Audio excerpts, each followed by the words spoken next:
Hello everyone. आज हम anatomy में कुछ बेसिक्स देखेंगे। Anatomical terminology. तो सबसे पहले हम देखेंगे एनाटॉमिकल पोजीशन क्या होती है।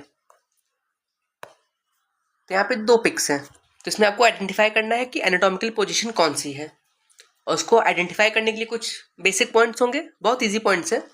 सबसे पहला, जो पर्सन का बॉडी होना चाहिए वो पूरा स्ट्रेट एरेक्ट होना चाहिए, कहीं से बेंड नहीं होना चाहिए।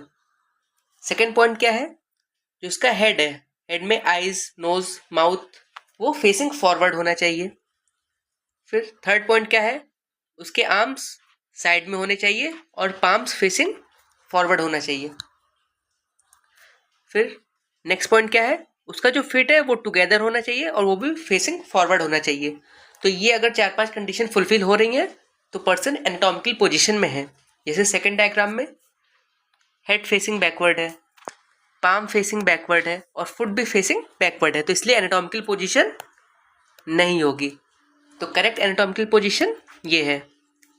फिर एनाटॉमिकल पोजीशन के बाद क्या है, तो नेक्स्ट अब हम देखेंगे supine position. When the person is lying on his back,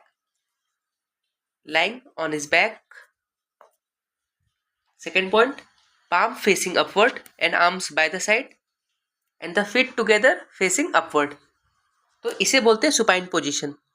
and the face is also facing upward. तो दोनों डायग्राम में सेम है। देखिए, फेस अपवर्ड फेसिंग है, पाम्स बाय साइड है, अपवर्ड फेसिंग है, और फुट टुगेदर अपवर्ड फेसिंग है। And lying, person is lying on her back, so this is supine position. Next come था प्रोन पोजीशन। प्रोन पोजीशन में क्या होता है कि person is lying on his abdomen. यहाँ देखिए, जो पर्सन है वो अपने पेट पे लेटा हुआ है, तो lying on abdomen, face is facing downward, both the feet are facing downward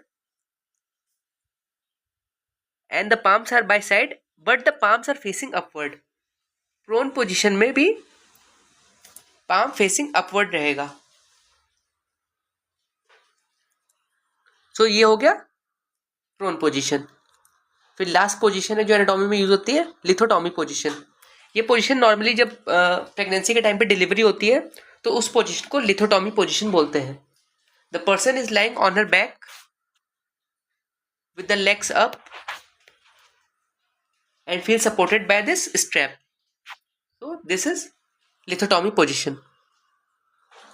तो इसको मोस्ट इजी वे में कैसे है, ये देखिए, अगर आप मिरर के सामने खड़े हो जाइए, ठीक है, आप मिरर के सामने जब खड़े होते हैं तो उस पोजीशन को हम एनाटॉमिकल पोजीशन बोलते हैं। बस एनाटॉमी में थोड़ा पाम्स फेसिंग फॉरवर्ड, थोड़ा बॉडी के पास रखना पड़ता है, और फीट्स टुगेदर, और उसको भी फेसिंग फॉरवर्ड तो रहेगा ही। तो मिरर पोजीशन जो होती है आपकी, वो होता है एनाटॉमिकल पोजीशन। और जब आप सोते हैं, जब आप पूरा लेट जाएंगे और आपको रूफ दिखेगा, तो वो पोजीशन होती है सुपाइन पोजीशन।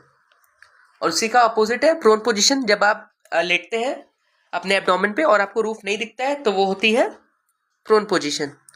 और लिथोटॉमी पोजीशन होती है जब ये मोस्टली प्रेगनेंसी के टाइम पे देखा जाता है, तो उस पोजीशन को लिथोटॉमी पोजीशन बोलते हैं। अब हम देखेंगे planes that we use in anatomy. तो there are 3 types of plane. First is median और mid sagittal plane, second is coronal plane, and third is transverse horizontal plane. हम इसको इजीली देख लेते हैं, कैसे, कौन सा प्लेन, कैसे पता चलेगा कौन सा प्लेन है। तो जो मीडियन प्लेन होता है उसमें हम बॉडी को, वो प्लेन अगर हम ड्रॉ करेंगे तो बॉडी 2 पार्ट में डिवाइड होगी। कौन कौन से पार्ट में, एक तो लेफ्ट पार्ट में डिवाइड होगी और एक राइट पार्ट में डिवाइड होगी। तो इसमें हम जो प्लेन है उसको, बॉडी को from front to back pass करते हैं, ठीक है। जो बॉडी को हम फ्रॉम फ्रंट से बैक पास करते हैं, आगे से पीछे बॉडी को कट करेंगे तो body left to right divide होगी। ये होता है हमारा मिड सैजिटल प्लेन। फिर आता है हमारा कोरोनल प्लेन। इसमें हम बॉडी को लेफ्ट टू राइट डिवाइड करते हैं। ये जो लाइन है, ये बॉडी को लेफ्ट टू राइट डिवाइड कर रही है। और इसमें हमें, जैसे मीडियन प्लेन में हमें लेफ्ट और राइट पार्ट मिल रहे थे, इसमें हमें पोस्टीरियर और एंटीरियर पार्ट मिलेगा। तो ये हमें डिवाइड करने के बाद एक पोस्टीरियर पार्ट मिलेगा और एक एंटीरियर पार्ट मिलेगा। तो ये हमारा हो गया कोरोनल प्लेन। और थर्ड प्लेन है हमारा ट्रांसवर्स हॉरिजॉन्टल प्लेन, जिसमें हम बॉडी को डिवाइड करते हैं सेंटर से किस बेसिस पे? हम ग्राउंड को बेस लेते हैं और उसके पैरेलली हम बॉडी को कट करते हैं। तो ये देखिए, ये पैरेलल लाइन है जो बॉडी को कट कर रही है एब्डोमेन के पास। तो इससे हमारा बॉडी दो पार्ट में डिवाइड होता है, एक तो अपर पार्ट में डिवाइड होता है और एक लोअर पार्ट में। तो ये हमारा होता है ट्रांसवर्स हॉरिजॉन्टल प्लेन। तो 3 प्लेन इजी है, बहुत इजी है। मीडियन प्लेन को हम बॉडी को फ्रंट टू बैक डिवाइड करते हैं, तो बॉडी का दो पार्ट क्या निकल के आते हैं, लेफ्ट और राइट। फिर उसके बाद कोरोनल प्लेन, इसमें हम बॉडी को लेफ्ट टू राइट डिवाइड करते हैं, तो इसमें हमें एंटीरियर और पोस्टीरियर सेक्शन मिलता है। और ट्रांसवर्स हॉरिजॉन्टल प्लेन में हम बॉडी को सेंटर से डिवाइड करते हैं ग्राउंड के पैरेलल, तो हमें अपर और लोअर पार्ट मिलता है। इसको हम एक साथ देख लेते हैं। तो ये मैं नंबर डाल देता हूँ, आप कमेंट सेक्शन में कमेंट करेंगे कि कौन सा डायग्राम कौन सा प्लेन रिप्रेजेंट कर रहा है। Okay, thank you.